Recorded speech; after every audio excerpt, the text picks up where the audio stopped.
Então vamos lá, meus queridos, página de número 67, nós vamos iniciar hoje uma nova matéria, né? Ela, inclusive, tem uma relação com essa última que nós estudamos, que é a apologética. A apologética, então, vocês lembram que ela deu ênfase para a defesa da fé, né? Que a necessidade de nós defendermos a nossa fé, mas de uma maneira assim, racional, com argumentos. Ou seja, a gente falou de em muitas ocasiões sobre ensino mesmo, né? A importância de nós ensinarmos, glória a Deus, louvado seja Deus, que coisa boa. E a importância então de nós defendermos a nossa fé de uma maneira racional, por argumentos, e isso era necessário que a gente tivesse um ensino adequado da palavra de Deus. Então essa matéria didática, ela também vai abordar essa importância do ensino, tá bom?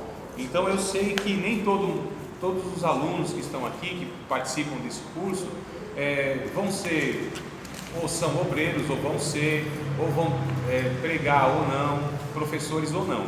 Mas é uma matéria que a gente precisa dar no curso de teologia, porque o curso de teologia, eu não tenho como montar um curso de teologia, aliás, nem tem como montar um curso de teologia só direcionado ou a obreiros ou a não obreiros, né? Então há essa mescla. Então tem matérias que são mais direcionadas, por exemplo, ética pastoral, né? Homilética, são algumas matérias voltadas especificamente para obreiros e aqueles que exercem algum cargo de liderança e tal. Mas ele tem algum proveito para aqueles que não vão exercer cargo de liderança, aqueles que não vão pastorear, aqueles que não vão pregar. Então sempre a gente vai extrair princípios e valores para as nossas vidas, tá certo? A didática então, ela serve tanto para aquele então que é um professor de escola dominical, que é um pregador da palavra, que é um líder e ele precisa discipular pessoas, né? Como também para os irmãos que de repente não têm esses cargos, mas vai ser útil e a gente vai percebendo então ao longo da matéria, que não vai ser longa, inclusive, né? Vai ser uma matéria bem curtinha, vão ser 5 aulas, estou vendo aqui, 1, 2, 3, 4, 5 aulas. Então assim, vamos tentar absorver o máximo. A gente vai, não é aqui não, é a mesma matéria, mas é aqui, mas são 5 aulas também, 5 aulinhas a gente vai ter aqui. Então hoje mais 4, ó, rápido. E aliás, semana que vem já é o descanso, né? Meu Deus, não sei como que é esse negócio, tanto feriado nessa nem começou a matéria. Mas na página 67, aí eu já vou falar depois o que é didática, tá bom? Página 67 está escrito: nós temos uma teologia do século XVI, nós temos professores e métodos do século XIX e XX, e nós temos alunos do século XXI. Página 67, não está escrito isso aí não? Não. O meu tá, ó. Aqui, ó. Hoje está todo mundo procurando. O livro de aluno tem esses negócios anotados na parte branca, viu? Então a gente já vê nas partes branquinhas, né? O livro do aluno tem que ter anotado alguma coisa, não é possível. Como eu sou um aluno. Aliás, irmão, uma coisa interessante, essa matéria talvez vai ser a única. Enquanto nós vamos falar sobre a teoria, nós vamos ter ao mesmo tempo a prática, porque é isso que a gente vai falar, essa questão de ensino, de nós reunirmos pessoas, de como a gente comunica, entende, organiza e etc, tá? Então essa matéria, e quase tudo que eu falar, ainda a gente tem como pegar os exemplos assim, ao vivo mesmo, na hora, né? Então cada observação de vocês vai ser muito importante, tá bom? Mas vamos lá, de novo aí, para que a gente entenda. Se vocês quiserem anotar, né? Aí fica escrito, da mesma forma que o meu. Nós temos teologia do século XVI, ou seja, lá quando foi feita a reforma, 1517, né? Nós temos professores do século XVI. Então nós temos teologia do século XVI. Nós temos professores do século XX. E nós temos métodos do século XIX e XX também. Porém, nós temos alunos do século XXI. Estão percebendo? Ou seja, o conteúdo que nós temos hoje, que nós passamos, muitas vezes é de quase 500 anos ou 500 anos atrás. 19 e 20 também. 19 e 20. 19 é X e X, né? Em romano lá. Então, olha só, nós temos uma teologia de 500 anos atrás, né? É a teologia que a gente se baseia. A gente tem métodos, formas de ensinar do século XIX e século XX, ou seja, o século passado e o retrasado, e nós temos professores do século passado, não é? Vai falar assim, nossa irmão, mas calma aí, você só está falando de 20 anos, que a gente está em 2018, então há 19 anos já era século passado. Exatamente. Mas e a maioria dos professores que nós temos hoje, eles nasceram no século passado, né? Década de 80, década de 70, né? Dificilmente aí uma década de 90, ainda pode ter, mas é mais aí, 70, né? 70, 80 e alguns 90 também. Eu, por exemplo, sou do final da década de 70, né? O dia que o Elvis Presley morreu, eu estava nascendo, 1977, 16 de agosto de 1977. 16 de agosto? Isso. Aniversário da Kelly, minha irmã. É o quê? Aniversário da Kelly. Aniversário da minha É? Dia Oh, 16 de agosto. coisa boa, então não vai esquecer do meu, ó. Então, amados, veja bem, o que eu estou querendo dizer com isso? Eu estou querendo dizer que nós temos um desafio quando a gente vai ensinar alguém, quando a gente vai instruir alguém, quando a gente vai discipular alguém na igreja, tá bom? E a gente tem hoje, porque antes a gente tinha o seguinte, uma diferença de uma geração para outra geração, a gente tinha uma diferença de 40 anos. Então, para a gente considerar que uma pessoa era de uma geração diferente da outra, a diferença de idade tinha que ser de 40 anos. Então, uma pessoa tem 40 anos de diferença e fala, ó, você não é da minha geração, você é outra geração. O que a gente queria dizer com isso? A minha geração, quer dizer, a gente pensava, quem era de uma geração anterior, pensava de uma maneira totalmente diferente, vivia de uma maneira totalmente diferente, entendia a vida de uma maneira totalmente diferente, tinha princípios e valores, né, totalmente diferentes do que aquela geração. De uns, talvez 20 anos para cá, reduziu de 40 anos de diferença de 10 anos para 10 anos. Ou seja, irmãos, olha só que coisa absurda. Uma pessoa que tem uma diferença de 10 anos da outra já pode se considerar de uma geração diferente. Por que isso? Isso se deu devido a tanta informação que as pessoas têm, que as informações elas vão mudando o pensamento, né? Lembram da matéria passada da janela de Overton? Vocês assistiram lá o videozinho? Quem assistiu percebeu como que é feito a questão de mudança de pensamento da sociedade, de uma sociedade, né? Então, de fato, e hoje muito mais com esse poder da mídia em massa, você alcança, antes só era meia dúzia que tinha esse acesso, assim, a alcançar milhares e milhões de pessoas de uma vez só, através ou do rádio ou da televisão. O rádio ficou um pouco ultrapassado e a televisão que foi ganhando aí esse poder, né, em massa e tal. Então é meia dúzia. Agora, com o advento da internet e a internet acessível, então, irmãos, é assim, todo mundo alcança todo mundo. Então você vê lá uma pessoa que posta um vídeo, alguma coisa, você vê lá milhares e às vezes milhões de visualizações, ou seja, está alcançando pessoas, né? Você está se comunicando com pessoas, você está de alguma maneira influenciando esses milhões de pessoas, e pode ser qualquer um, e nem precisa ter conteúdo, pelo contrário, parece que quanto menos conteúdo, ou seja, conteúdo, não estou falando de futilidade, né? Estou falando de conteúdo bom, de coisa que é pertinente à vida, de coisa saudável, coisa edificante, coisa inteligente. Não precisa.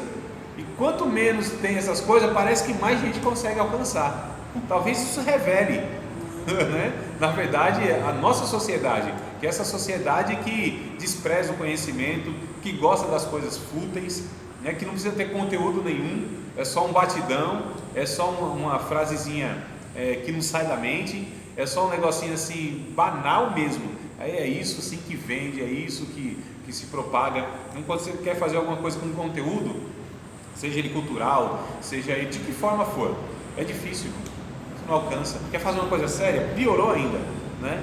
Mas o que eu quero dizer? Eu quero dizer então que com esse volume de informações, as pessoas elas têm mudado de pensamento muito rápido. E antes nós tínhamos até 1900, aliás, olha só, então deixa eu contar aqui mais ou menos, 1985. Eu morava aqui na Bela Vista, não sei se vocês conhecem ali, perto da Brigadeiro Luiz Antônio, Paulista e tal, Bexiga, Bela Vista, Liberdade, né? Os 3 bairros ali. E Eu morava na rua chamada Major Diogo. Essa rua, se vocês não sabem, era onde fazia o bolo de aniversário de São Paulo. Na rua Major Diogo, Rua dos Teatros, onde os artistas da Globo e tal, circulavam ali. Não era um lugar chique não, era que era a Rua dos Teatros, tradicional e tal. Não era rico, nunca fui. Morava de aluguel, sempre morei de aluguel, né? Então não tem, não, você morou na Bela Vista? Ih! Não tem nada não. Se fosse na Paulista era outra coisa, mas Bela Vista. E o que acontece? Eu saía de manhãzinha de casa para ir para a escola e eu me lembro, eu tinha 8 anos, e eu me lembro que nós víamos eu via, né? Nos muros pichados assim, direta já. Era a transição da ditadura para a democracia. Então 1988, 3 anos depois, onde foi formada a nossa Constituição, né? A democracia mesmo entrou em vigor. 1989 teve aquela queda do Muro de Berlim, onde separava a Alemanha Oriental da Alemanha Ocidental. Os historiadores consideram que esse é o marco onde a gente divide modernidade para pós-modernidade. Até a modernidade havia princípios, havia paradigmas, parâmetros, valores que norteavam, que a sociedade se baseava, né? Valores éticos, morais. Eu me lembro da censura, irmãos, né? Alguns aqui também vão lembrar. Censura na TV, eu estou falando que aparecia uma faixa preta assim na TV, quer dizer, a TV já era preto e branco. Telefunken, lembra a Telefunken? Isso, olha só. Então a TV Telefunken. O Léo não está entendendo nada, o Cássio. Eu também não estou entendendo. Então assim, mas os demais, né, fora os 3 que são de outra geração, acredito. O que acontece? Então, todas essas questões a gente percebe que havia uma forma de viver, uma forma de pensar, havia valores. E aí, isso era a modernidade, ou seja, ainda se tinha os valores, né, judaico-cristão, que é os valores que norteiam ainda. Isso está se diluindo, mas ainda é o que norteia o Brasil e alguns países aí e tal, América Latina. E até outros mais em outro continente. Mas o que acontece? Acontece que a partir desse momento, então, entrou a pós-modernidade. O que é modernidade, pós-modernidade, antiguidade? O que isso quer dizer? Quer dizer que em épocas foi mudando a forma do ser humano pensar. Então assim, havia o que era central, né? O que era central antes da igreja? A igreja, ela nasce ali em 312 e 313. Estou falando da Igreja Católica Apostólica Romana, onde o Império, né, é que institucionalizou a igreja. Então ficou assim, a igreja sendo aquela que detinha o poder de nomear pessoas, poder de prender, poder de matar, poder de tudo. A igreja decidiu o que era certo e o que era errado em todo o mundo, irmãos. Então o Império Romano, o Papa, ele tinha o poder de tirar reis, colocar reis, né, criar leis, desfazer reis. Então ele mandava mais do que os imperadores e os reis. O Papa era o governante do mundo, na verdade, né? E aí o que acontece? Então a igreja, ela dominou essa questão de ditar as regras para a humanidade até mais ou menos 1400. O ano 1400 é uma coisinha, tá? E aí depois veio a chamada era medieval, né? A era que foi mediada, que mediou entre a antiguidade e a modernidade. Então é chamado também de época era das trevas. Olha só, olha que coisa interessante. Então nessa era medieval, a igreja ainda ela que ditava as regras do mundo. Veio depois o chamado iluminismo, a imprensa, né? A imprensa foi criada de Gutenberg. O primeiro livro a ser impresso foi a Bíblia, inclusive. Então começa agora a informação a circular para as pessoas que não tinham. Porque quem é que tinha conhecimento? Quem é que sabia ler? Quem é que dominava a escrita? Quem é que falava? Quem é que dizia o que era certo ou errado? Era meia dúzia de pessoas, irmãos. Quem é que sabia ler a Bíblia? Era o padre, né? E lia ainda, na verdade celebrava a missa, e isso foi até pouco tempo atrás, em latim, língua que quase ninguém sabia. Olha só, então quem dominava e chamava o povo de leigo, né? O povo é leigo. Até hoje a gente ainda ouve os irmãos falar assim: não, eu sou leigo. Irmãos, essa palavra, no seu original, vem de um termo grego, que quer dizer, o termo grego é idiotes. Ah, eu sou idiota então? Não é, jamais. Idiotes, que é traduzido então para idiota. Nossa. Né? Não é Mas não idiota, é esse é sentido pejorativo.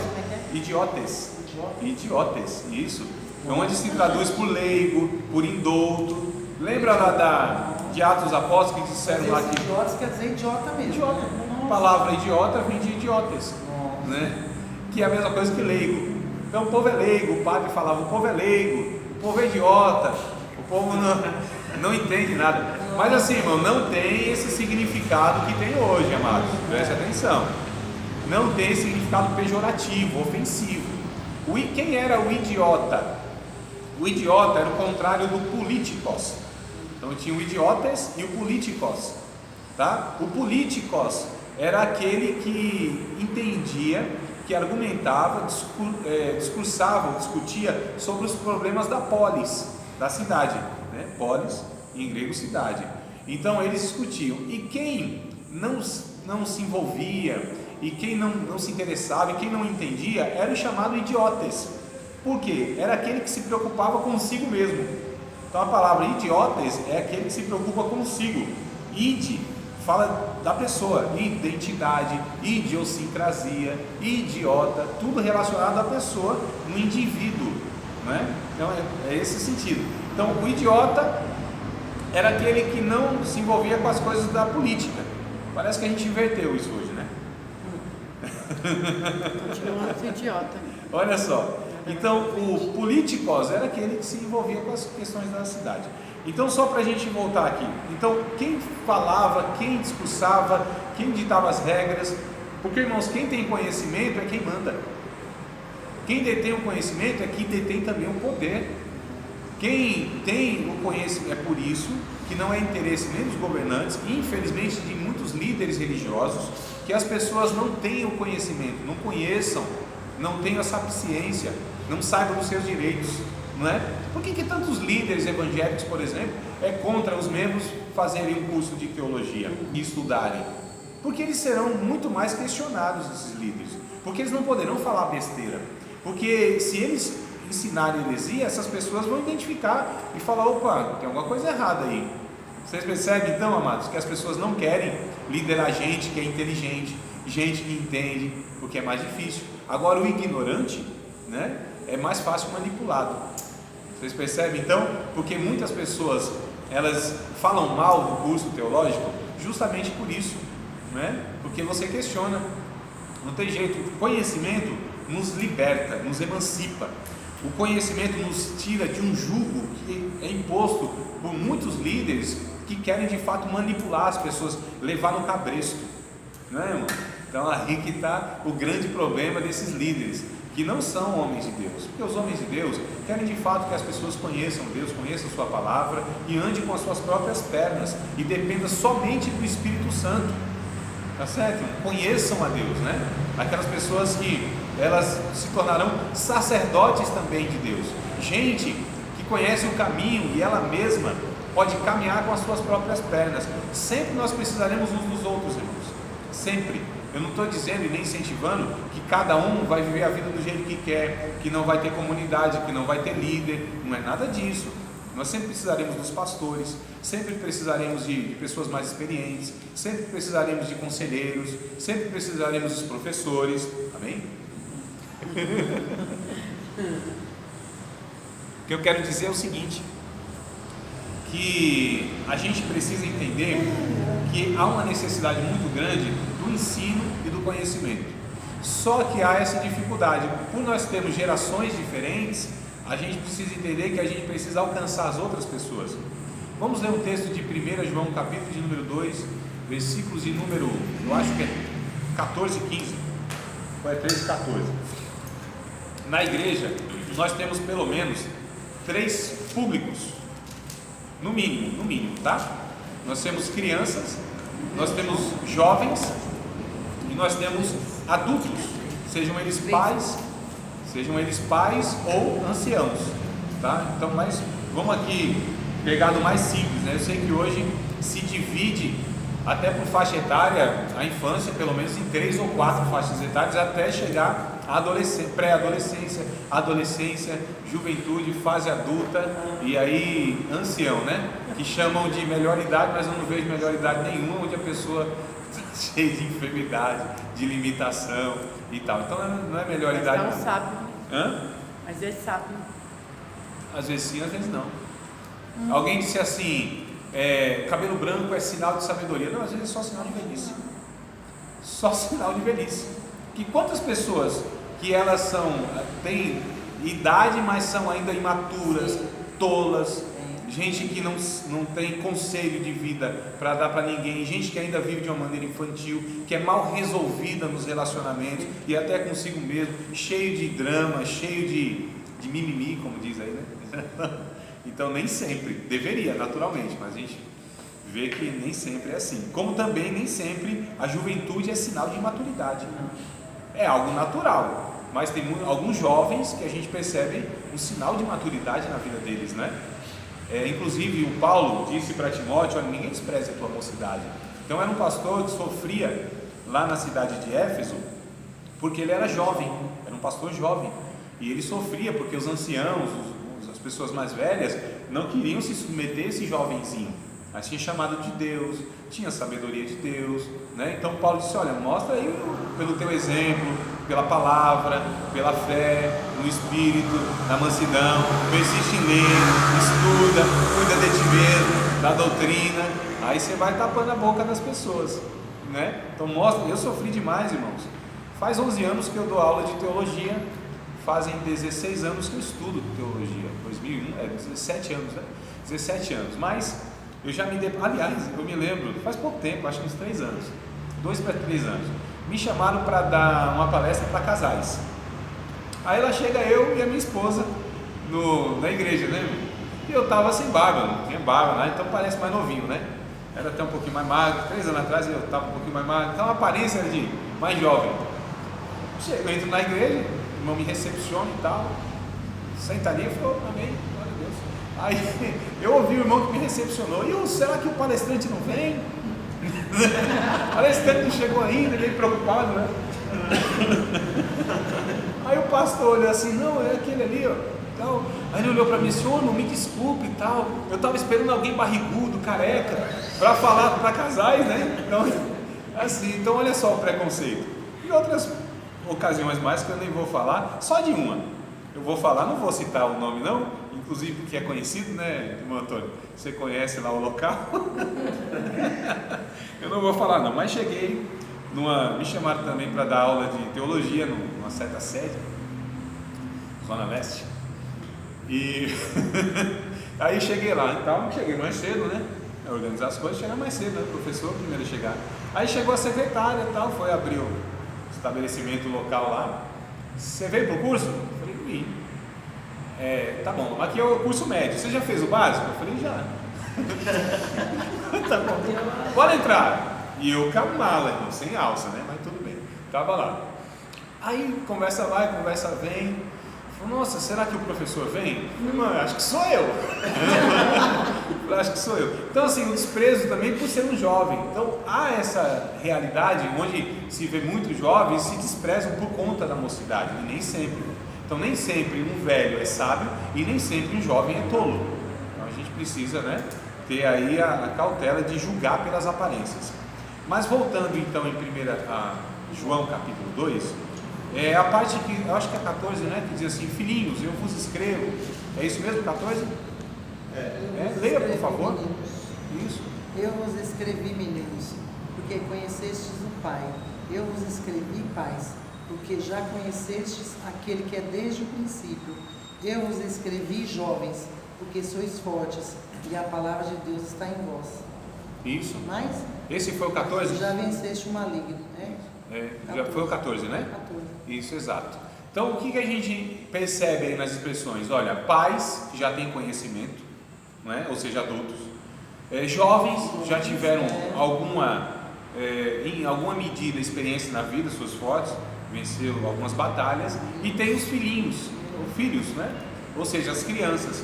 Então nós percebemos que na igreja há pelo menos esses 3 grupos distintos: crianças, jovens e adultos. É até interessante, irmãos, quando a gente vai ensinar para a igreja, quando a gente vai falar alguma coisa na igreja, pregar na igreja, nós temos pessoas ali, embora muitas vezes seja da mesma faixa etária, mas não vivem no mesmo tempo. Hoje é dia 24 de maio de 2018. Então todos nós aqui estamos no tempo cronológico, que é 25 de maio de 2018, às 20 horas e 34 minutos, tá certo? Todos nós estamos nesse tempo cronológico, não é? Todos nós. Agora, a Bíblia diz que existe um tempo que é diferente para todo mundo, que é no capítulo 3 de Eclesiastes. Tem uns que estão em que tempo? Chorando, outros estão rindo, outros estão casando, outros estão deixando de casar, outros estão abraçando, outros estão se afastando, uns estão ajuntando pedra, outros estão afastando, uns estão amando, os outros estão odiando. Tem gente rindo, tem gente chorando. Olha só, irmão, tem gente que está vivendo a paz, tem gente que está vivendo a guerra, não é? Então há tempos existenciais diferentes. Então nós todos vivemos em tempos diferentes, existenciais. O capítulo 3 de Eclesiastes quer dizer isso? Exato. O tempo existencial? Isso. Então cada um está num tempo existencial diferente. Tem gente que está nascendo, tem gente que está morrendo, tem gente que está casando, tem gente que está se divorciando, tem gente que está tendo filho, tem gente que está perdendo filho, né? Tem gente que está entrando na faculdade, tem gente que está entrando na escola, trancando, né? Tem gente em diversos momentos da vida, irmãos. Tem gente começando a vida, tem gente acabando a vida, tem gente começando a carreira profissional, tem gente se aposentando, tentando se aposentar. Tem gente, né?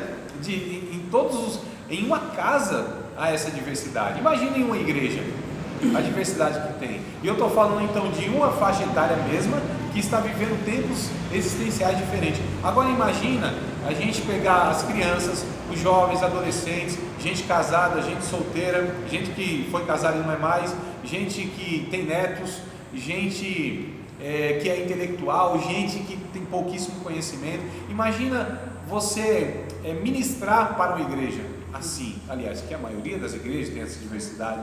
Imagina, irmãos. Imagina você pegar em uma escola bíblica dominical, aí você quer ensinar um assunto, né? Até talvez um pouco complicado, mas aí você tem no público obreiros, pastores, você tem gente experiente, ali você tem adolescentes e você tem jovens. Aí você quer falar uma mesma linguagem, você quer abordar as mesmas coisas, você quer principiar a conversa de um único ponto. Vocês acham que todos vão ser alcançados? Quem que vai ter dificuldade aí mais? O que vocês acham? Os pastores. Não, aí não tem como. Eu acho que eles vão ter dificuldade. Os pastores terão dificuldade? Não, tem uma Eles coisa têm muito muita errada. dificuldade quando vem alguém pregar na igreja. Não, então tem uma coisa muito errada. Eu estou falando da naturalidade. Não, então está muito errado. Então o negócio é de ponta cabeça ser assim. Ué, os pastores a gente entende que são pessoas mais experientes. Mas mesmo assim. Não, irmão, então está errado. Tem alguma coisa equivocada aí. Ué, se o pastor é a pessoa que tem mais dificuldade numa igreja, Imagina a criança. então calma aí. Não, fala assim, quando vem alguém para pregar na igreja. Não estou falando entendi disso, não. Eu estou isso. falando Tá, em um já ensino vi. na igreja. Em um ensino na igreja. Falando disso aqui. O professor de escola dominical nem sempre é o pastor, e quase sempre não é o pastor. E bom que não seja mesmo. Né? Professor é uma coisa, pastor é outra. Mas sério, são coisas distintas. Não que o pastor não possa ser professor. E não que o professor também não possa pastorear. Até já disse alguém que quem pastoreia também deve ensinar. E quem ensina também pastoreia, de alguma forma, em alguma medida, não é? Mas a questão é, então vamos imaginar essa realidade que é de muitas igrejas. Então tá lá, quem que vai ter mais dificuldade nesse público que eu falei? Os adolescentes e os jovens. Quando se trata em certos assuntos sobre casamento, por exemplo, criação de filhos, por exemplo, sexualidade, por exemplo, e outras dificuldades mais, que pertencem mais à realidade dos adultos. E a linguagem, então, irmãos, não é? Eu já disse para os irmãos, a gente vai evangelizar, a gente encontra um jovenzinho na esquina e diz assim: mancebo, não é boa a vossa jactância? Não viva nessa concupiscência. Nossa, O menino vai olhar assim para o evangelista e vai falar: leve meu teu líder. Que ET é esse? De onde veio? A linguagem não comunica, irmãos, não é? Eu estava em uma palestra, não era palestra não, era um seminário, workshop, né? Porque workshop é assim, tem um seminário e você escolhe os temas, né? Acontece simultaneamente. Aí eu escolhi um tema lá, para que o tema era sobre conflito nas gerações, alguma coisa assim. Me interessou demais esse tema e eu fui participar então desse tema aí. E uma das palestrantes, que é o dia todo, né, irmão? Esse negócio é tão bom que é o dia todo, é das 8 da manhã às 4, 5 da tarde. Louvado seja Deus, vocês não têm noção como é bom. 4, 5 palestrantes, aquela coisa toda, e é coisa maravilhosa. Aí, inclusive, quem quer ser um bom ensinante tem que ser um bom aprendente. Quem quer se levantar para ensinar ou para pregar ou para qualquer outra coisa tem que sentar para aprender, né? Então a gente já percebe que também tem alguma coisa errada quando não é assim. E aí uma das palestrantes lá, uma capelã escolar, inclusive, Débora Munir, da Editora Cristã Evangélica. Aliás, é do MPC, mas era a Editora Cristã Evangélica que estava organizando isso aí. E ela fez uma pergunta. Ela disse assim: quando os jovens, eles dizem assim, é zica. Aliás, não foi nem isso que ela perguntou. Ela perguntou assim: o que significa a palavra zica? Aí eu, professora, depende. Isso depende, irmão. Por que depende? Eu falei: depende. No meu tempo, quando a gente começa a falar assim, já está meio enrolado. Na minha época, professora, quando a gente falava a palavra zica, a gente queria falar e significava justamente o contrário do que eles querem dizer hoje. Porque quando eles dizem que uma pessoa é zica, ele está elogiando essa pessoa. E quando nós falávamos no nosso tempo, há 20, 25 anos atrás, que era zica, era azar, era ruim, né? Esse moleque é uma zica, azarado. Então, vocês percebam que a mesma palavra, que inclusive ainda é usada hoje, mas dependendo de quem fala ou de quem ouve, vai ter significado diferente, irmão. Eu dei um exemplo, tem muitos outros aí. Os jovens hoje se tratam, não estou falando de jovem crentes, tá? Os jovens se tratam hoje, eles usam uma palavra que no meu tempo de jovem, se um podia ser o amigo, podia ser o camarada, né? Podia ser o parça, como eles dizem hoje. Mas se falasse essa palavra, irmão, saía da mão, dava briga, porque era uma ofensa. Inclusive é um palavrão, não vou falar aqui, tá certo? Mas eles falam hoje normal. Eu estranhei da primeira vez que eu ouvi. Primeiro que é um palavrão, mas segundo que eu não vi reação do outro nenhuma, e eles continuaram conversando. Eu falei: como pode um negócio desse? Aí depois eu fui perceber: não, é um tratamento normal. Não vou falar que é palavrão, tá? Eles chamam o outro do aparelho escritor no aumentativo. Né? Eu falei: nossa, que coisa horrível. Então na minha época, além de ser um palavrão, era uma ofensa, mas uma ofensa que dava briga. Só para a gente entender, amados, que a gente está vivendo nessa diversidade, a comunicação, as palavras faladas nem sempre alcança o público, não é? E a didática vai inclusive lidar com o que é a didática? É um ramo da pedagogia. E o que é a pedagogia? A pedagogia é a arte e a ciência do ensino. A didática vai falar sobre o método ou os métodos, as maneiras que nós temos para levar o ensino, a comunicação, a fala, a mensagem. Olha só que coisa interessante. Então se faz necessário, se a gente quer comunicar o Evangelho, se a gente quer ter diálogo em casa, inclusive com os nossos filhos, né? E aí são avós com os netos, vai ter que entender esse negócio, irmão, senão não vai ter sucesso na comunicação. Vai pensar que está falando e o outro está entendendo. Comunicação não é o que eu falo, é o que o outro entende. O sucesso da comunicação, né? Não é o que eu falo. É igual o professor ou o pregador. Ele começa a falar e usar um monte de palavra difícil. E o povo fica olhando assim. Quando que ele vai parar de falar língua estranha e vai se comunicar, né? É muita unção, é só língua estranha. Então é uma linguagem, irmãos, que não faz sentido. O que essa pessoa está querendo passar? Uma falsa intelectualidade? Quer mostrar que sabe, né? Meus amados irmãos, estamos nesta noite neste conclave. Eu fico olhando assim e falei: esse pregador não está sabendo que está na periferia? Então, irmão, na minha igreja, ele começa a pregar assim, meia que hora. Tem que ir assim, com um dicionário, né? Quando falta 10, 15 minutos para acabar, pega no tranco. Aí vai. Aí a gente entende. Até hoje. Pensa esse irmão ou essas pessoas que elas estão se comunicando, não estão, irmãos, estão de uma maneira soberba, tentando mostrar que sabem palavras difíceis e etc. Amados, a verdadeira sabedoria e a inteligência se mostra na capacidade de alcançar o outro, independente de quem seja o outro. Se eu preciso reduzir, se eu preciso, oh meu Deus, até a palavra, se eu preciso baixar, diminuir o meu nível, às vezes de expressões, eu vou fazer isso, porque o que eu preciso é me comunicar, irmãos, não é mostrar que eu sei palavras bonitas, que eu entendo dos termos.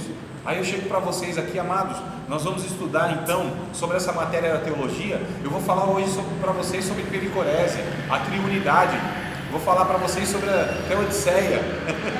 Eu falo assim, André, não está entendendo nada, irmão, traduz aí, aperta a tecla SAP para a gente, né? Aí você volta assim, nossa, o professor manja demais, hein? Sabe muito, hein? Você não tem noção do que eu ouvi ontem do professor. O que você ouviu? Ah, ele falou sobre triunidade, pericorese, ele falou sobre teodiceia. Mas o que isso quer dizer? Não sei não, mas é profundo. O professor, ele tem uma sabedoria enorme. Que sabedoria? Isso é tolice, isso é soberba, isso é ineficácia na comunicação, porque não alcançou o outro, irmãos, né? Jesus era tão interessante. Jesus falava, não vou pegar nem Jesus, tá, irmão? Vou pegar aqui mais próximo da gente, que é o Paulão, né? Apóstolo Paulo. O cara falava com filósofos, dialogava pau a pau, né? Dialogava de igual para igual, na erudição, com filósofos, né? Aqueles que eram os filósofos por profissão mesmo. Só que também falava com as pessoas mais simples da sociedade, inclusive com crianças, pessoas analfabetas. Paulo se comunicava com um e com o outro, né? Jesus então é a mesma coisa, irmãos. O sucesso de Jesus na comunicação é uma coisa assim inigualável. Jesus conseguia se aproximar de pessoas excluídas da sociedade, gente assim que, sabe, era a escória da sociedade, e Jesus falava com os doutores da mesma forma, e ele se comunicava com ambos. E o sucesso maior é se comunicar com esse aqui que é excluído, porque o difícil muitas vezes não é você ir subindo, né, entre aspas, a esse nível. Muitas vezes o mais difícil é para essa pessoa que tem um nível, ele conseguir, né, ir lá embaixo e falar com aquela pessoa de maneira mais simples possível. Talvez isso aqui seja o mais difícil, porque o outro tem um esforço, aquela coisa toda, e vai aprender um negócio ou outro, entender do assunto. Você fala meia dúzia de palavras, aí você ainda ora a Deus para que aquela pessoa não avance no assunto, você só sabe aquele pouquinho lá. Né? Agora as pessoas muitas vezes têm dificuldade de encontrar uma pessoa simples e conseguir se comunicar com essa pessoa, com criança. A maior dificuldade que as pessoas, os adultos têm, é de conseguir alcançar crianças, pastorear crianças, evangelizar crianças, se comunicar com crianças, educar as crianças, inclusive pais, eu estou falando, né? Justamente por conta da linguagem, por não entender. A gente precisa, irmãos, estar se atualizando, nós muito mais ainda, que somos e seremos pais, os que serão ainda, né? A gente precisa ter aí essa percepção, essa sensibilidade. Então vamos lá, só para a gente ter uma noção, olha só, está escrito ainda na página 67, a criança chega com 6 anos em uma sala de aula com aproximadamente 6.000 horas de televisão. 6 anos ela entra na escola, né? Hoje é 6 anos, era 7 anos. 6 anos. Está escrito aí na página 67, irmãos. Aqui, ó, segundo parágrafo, ó. Eu aqui procurando. A criança chega com 6 anos em uma sala de aula com aproximadamente 6.000 horas de televisão. Isso quer dizer que essa criança teve muita informação, viu muita coisa, sabe muita coisa. Aí chega numa sala de aula, irmão, onde o quadro não é nem aquele branco, é aquele quadro negro que é verde, né? Aí o professor, para aquela criança que assistiu de tudo, irmãos, viu um monte de coisa, inclusive coisas horríveis ela viu ali, como o jogo do Palmeiras, São Paulo, essas coisas horríveis. Viu um monte de coisa horrível. E aí o professor escreve lá, apatanada. A criança olha assim, o que esse sujeito está falando? Porque a criança tem um conhecimento, ela traz um conhecimento muito grande. Meu filho com 5 anos, ele mexia na internet, computador e tudo mais. Hoje, com 11 anos, ele me ensina um monte de coisa, irmão, que eu não tenho noção. Verdade, meu neto também. É um negócio impressionante, mas com 5 anos. 5 anos ele manuseava, ele sabia.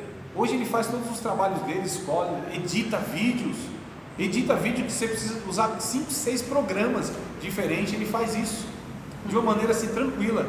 O Léo está tranquilo que você está no meio aí é a geração sua, né, Léo? Então se vocês nasceram na geração da tecnologia, nós não, para nós é uma adaptação, né? Tem gente que tem dificuldade de passar um e-mail, isso é impensável para um menino de 12, 13 anos, é impensável.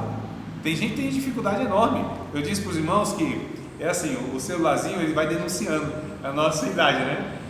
Então você pega assim uma pessoa fazendo assim, ó, no celular, pode ter certeza que ela é assim de uns 40 anos para lá, ela nasceu, para mais um pouquinho, né? Agora se você pega assim, ó, aí você sabe, é dessa geração. Pior ainda se você pega a pessoa com isso aqui no ouvido, aí pronto, aí já está assim, ladeira abaixo.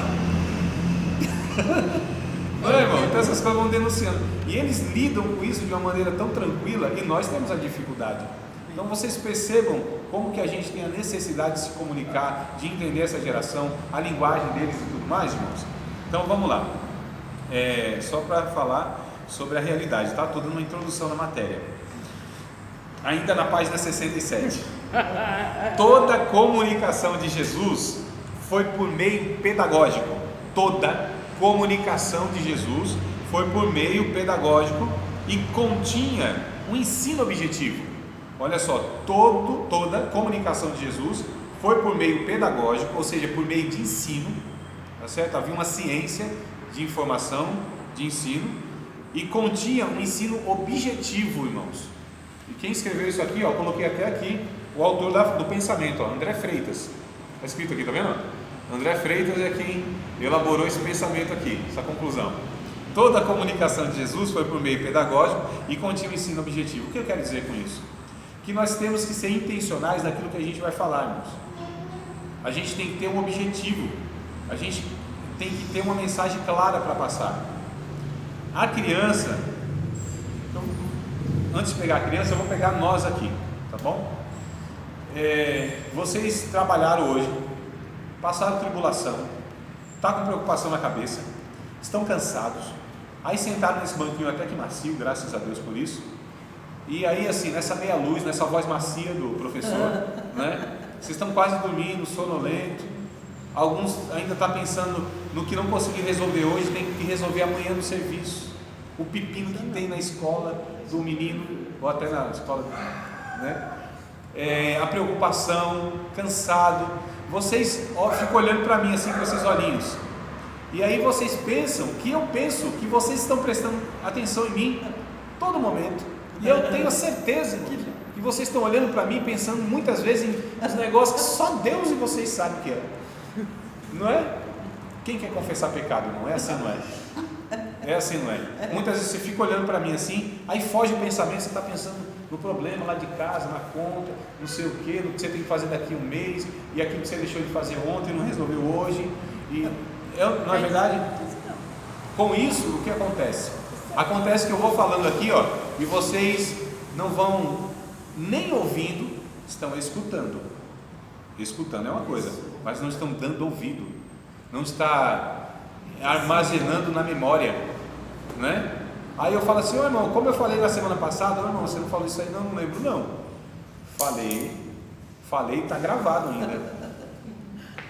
Daí eu vou trazer, lembra que eu falei que a gente vai ter na teoria e a prática ao mesmo tempo? O exemplo vai ser ao vivo aqui. Aí eu falo para você assim, ó, pegue o vídeo, irmãos, ainda que você esteve na aula, assiste de novo, porque aí você vai perceber que mesmo estando na aula, olhando para mim, não percebeu, escutou, mas não prestou atenção, não entendeu aquilo que você agora entendeu, porque você assistiu ou ouviu a segunda vez a mesma coisa. Que método é esse? É repetição. Vamos ler o texto de Filipenses, capítulo de número 3, versículo de número 1, Filipenses. Embora, Filipenses capítulo 3, verso 1.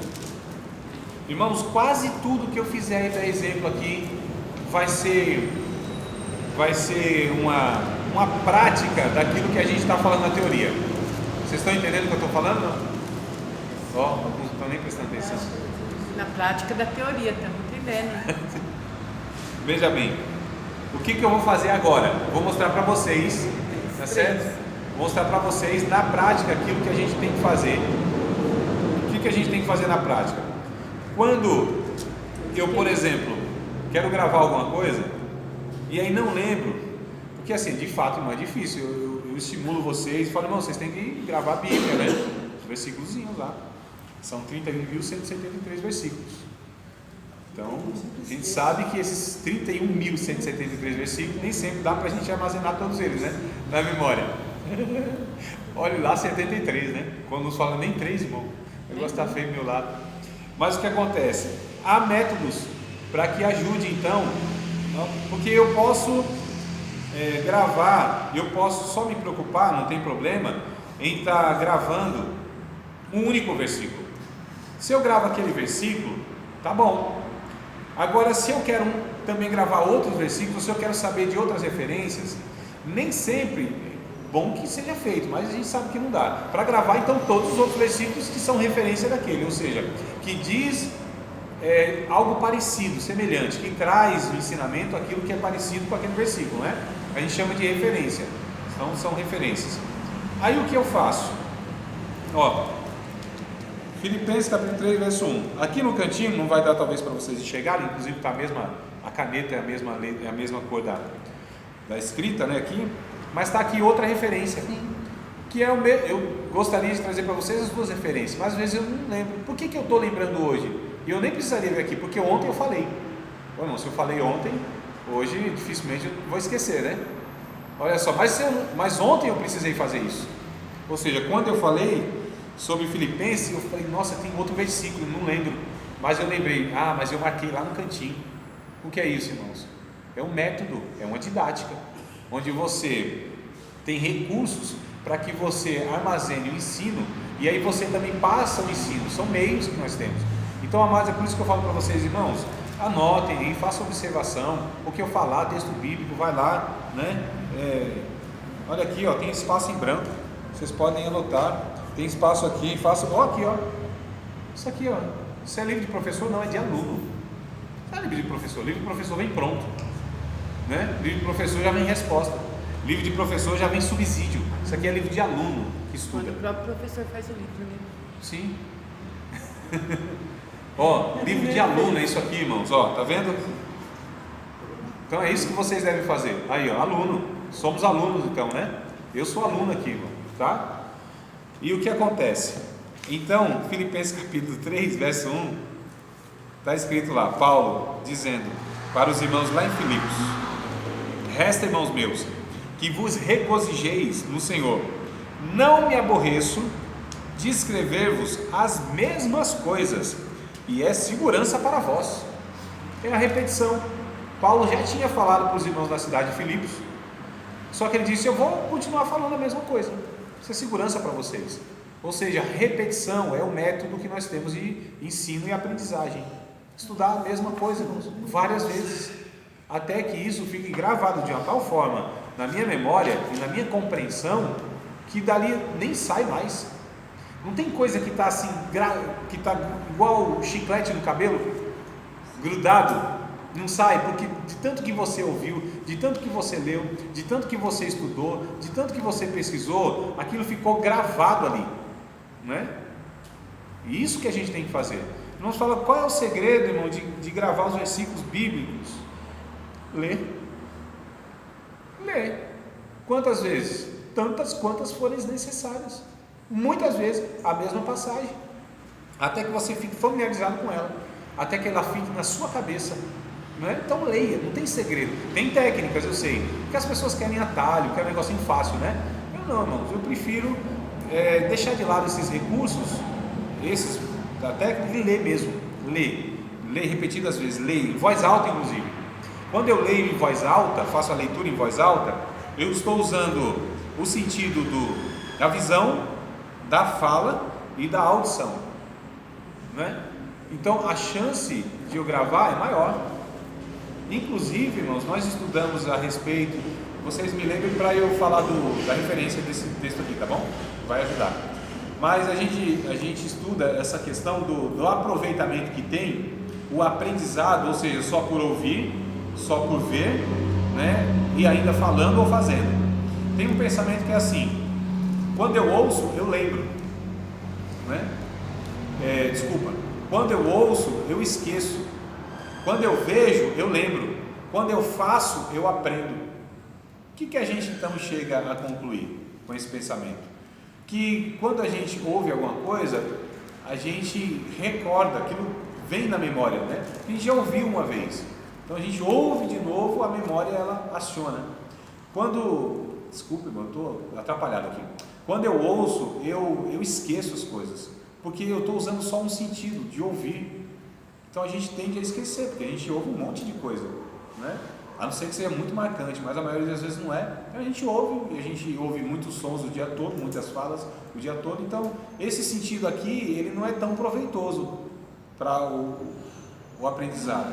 Mas quando eu vejo, o visual ele é muito mais rico para impressionar a minha memória, muito mais rico.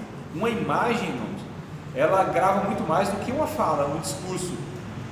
Quando a gente traz uma imagem, slide, por exemplo, né? Às vezes o vídeo que nós já tivemos aqui em outras aulas, nossa, só a imagem valeria muito mais do que 1000 palavras para pegar o ditado, né? E aí o que acontece? Então a visão junto com a audição, olha como é muito mais rico, o audiovisual que a gente chama. Agora, e quando eu faço? Quando eu pratico, seja uma dinâmica, por exemplo. Vocês lembram de alguma dinâmica que vocês fizeram? Vocês sabem que é dinâmica, né, irmãos? Lembram? Conseguem lembrar? Do ensino, nem às vezes dos detalhes, como foi feito, mas do ensino. Nossa, consegue puxar na memória aí? Uma dinâmica que fizeram simplesinha, e aí ficou o ensino gravado. Então a dinâmica tem muito mais poder quando eu faço, quando eu levo as pessoas a praticarem, a fazerem. É por isso, irmãos, que jovens, eles se entusiasmam demais quando a aula tem dinâmicas, quando tem alguma ilustração, né? Enriquece. E eles ficam assim porque é o fazer, eles querem fazer, pôr a mão na massa. Muita teoria para jovem não funciona, para adolescente não funciona, para criança muito menos. Criança é lúdico, né? Criança é pintar, é colorido, é movimento, é barulho também. E depende da faixa etária também, você já não usa mais a imagem, tem que ter uma escrita junto com a imagem. E a imagem junto com a escrita, depende da faixa etária, também não tem que ter uma brincadeira, alguma coisa mais. Então a gente percebe que a gente tem uma necessidade, a gente tem desafio, melhor dizendo, de alcançar as necessidades de muitas pessoas de diversas formas. Tá certo, irmãos? Só então, voltando aqui para a questão então da dinâmica do fazer, então a gente entende que o aprendizado foi concluído, efetivado quando a pessoa pratica, irmãos. Não quando ela consegue repetir tudo perfeitamente o que o professor disse. Nossa, você vê assim um aluno na prova, né? Você faz aquelas questões, ele responde exatamente do jeito que você explicou. Você fala, isso é fantástico.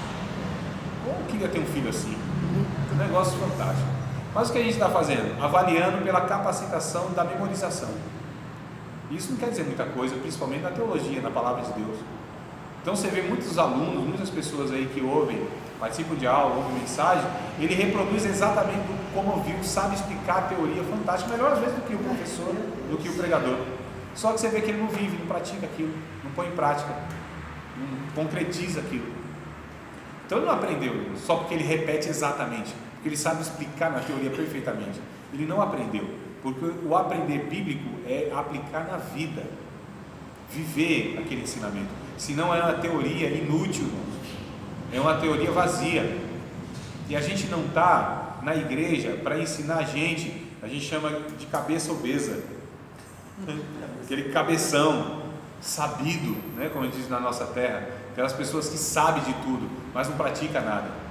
É melhor uma pessoa que pratica e já não sabe explicar tanta coisa, mas pratica. O ideal é que saiba a teoria e a prática, lógico, né? E o ideal é que pratique entendendo o que está praticando, entendendo, nem sempre conseguindo passar aquilo de uma forma, porque assim, tem gente que sabe, mas ele não sabe passar. Quantos alunos falam assim, André, eu sei disso aí, só não sei te explicar. É bem assim. Né? Ah, André, eu sei, mas agora não tem palavra para. Mas eu sei. Há uma questão de você saber e de você saber passar aquilo que você sabe. Entendeu? Tem pessoas que conversam no individual assim. Conversa, tal. Se vê que a pessoa tem um bom conhecimento, põe ela na sala de aula. Põe ela assim, põe o microfone na mão dela. Passa o conhecimento. Não sabe, não dá, trava, não articula, não sabe construir o pensamento. Porque uma coisa é você ter o conhecimento, outra coisa é você saber passar esse conhecimento de uma forma adequada. É por isso que tem professores e professores, comunicadores e comunicadores, né? Então, tem professores assim que têm um conhecimento fantástico, mas a didática é ruim.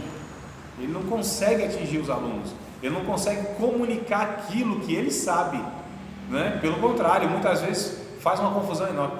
Não fale, só pense. E lembre daquela aula que você foi, escola dominical, ou uma pregação que você ouviu, ou uma aula de teologia, quem sabe.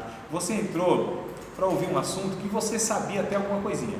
Quando acabou, você não sabia mais nada, gerou uma confusão enorme. É isso que você faz aqui, né? Não, não pode ser, meu Deus do céu, senão eu estou cumprindo aqui um papel contrário. Ué, gera mais confusão? Explica? Não é confusão, tira tudo isso, né? Não, eu estou falando de assim, o professor, ao invés de explicar, esclarecer, ele confunde mais ainda, complica o negócio e confunde. Se eu faço isso, meu Deus do céu, eu estou desesperado agora. Você abre mais a mente assim, né? Aquilo que a gente aprendeu do que agora no ministério. É completamente diferente. Ah, tá. Mas graças a Deus, me assustou agora. Falei, Jesus, será que eu estou tão ruim assim? Porque assim, irmão, esse professor, o que ele faz? Não esclarece, né? Ele vai e confunde. Então a pessoa até que sabia alguma coisa passa a não saber mais nada. É um papel inverso, irmão. É uma má comunicação. E o que eu estou querendo dizer então é que a gente precisa entender todas essas questões para que a gente possa se comunicar, passar a palavra de Deus de uma maneira eficaz, para que as pessoas pratiquem isso, para que as pessoas entendam e vivam isso nas suas vidas. A atenção é um negócio muito complicado. Eu disse dessa dispersão. Vocês já perceberam que está assistindo de novo o programa infantil, né, senhora? Eu sei. Tá ou não tá? Confessa o pecado. O dia inteiro. Aí, ó, tá vendo? De novo. Porque cuida dos netos. Perceba uma coisa, irmã Esther, perceba um negócio lá.